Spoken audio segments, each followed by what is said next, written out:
భగవంతుడు ఉన్నాడా?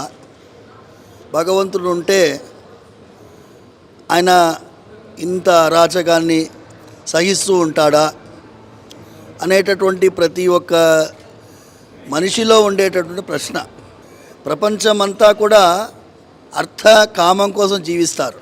ఈ దేశంలో మాత్రం ధర్మ, అర్థ, కామ, మోక్షం చతుర్విధ పురుషార్థాల కోసం జీవిస్తాం. అలాంటిది ఈ దేశంలో ధర్మమే ముఖ్యమైనటువంటి భూమిక పోషిస్తుంది. ఆ ధర్మము ఎప్పుడెప్పుడు ఇబ్బందుల్లో ఉంటుందో ఏదో ఒక రూపంలో భగవంతుడు వస్తారు, తన ధర్మాన్ని రక్షించుకుంటాడు అనే ఇతివృత్తం ఇది. నేను ఈ మూవీలో చూస్తున్నప్పుడల్లా మా నాన్నగారు temple is relevant to the society, ఎందుకంటే ఆ భక్తుల నడుమ బాలకృష్ణ గారు మాట్లాడిన ప్రతి మాట నాన్నగారు మాట్లాడినట్టుగా ఉండింది. ఆ డైలాగ్ రైటర్కి కూడా అప్రిషియేట్ చేయాలి. భగవంతుడిని కూడా మీరు ఒక కమర్షియల్గా ట్రీట్ చేసినప్పుడు భగవంతుడు ఎందుకు వస్తాడయ్యా అనేటటువంటి భాషలో ఉంది. చెప్పుకుంటూ పోతే గంట సేపు రివ్యూ చేయాలి.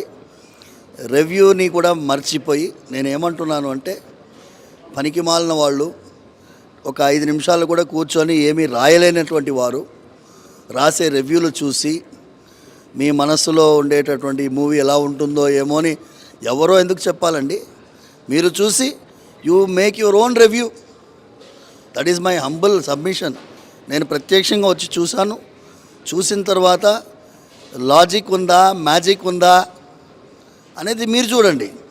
ఎవరో ఇందులో లాజిక్ లేదు, ఇందులో మ్యాజిక్ లేదు అనేదాన్ని ఎవరో ఎందుకు అభిప్రాయం పడాలి?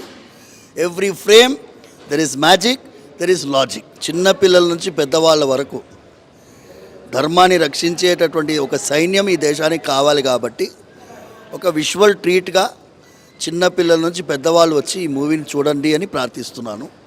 అందరూ చూడండి. ఆబాల గోపాలం చూడగలిగినటువంటి ఒక ఇది ఎంటర్టైన్మెంట్ కాదు.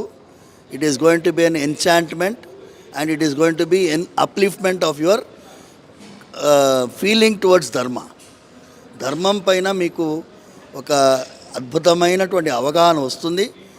దాని మీద మనం ఈ దేశం ఆధారపడి ఉంది. కాబట్టి మనం ఈ ధర్మాన్ని రక్షించాలి అంటే భావితరాలకి మన సంస్కృతం పైన, సంప్రదాయం పైన, మన పురాణాలపైన, ఇతిహాసాలపైన ఎవరో ఒకరు విశ్లేషించేటటువంటి విమర్శించడానికి వదిలేసి మనందరం కూడా ధర్మాన్ని రక్షించాలి అదేటటువంటి భావనతో ప్రతి కుటుంబం వచ్చి ఈ మూవీ చూడాలని ప్రార్థిస్తున్నాను.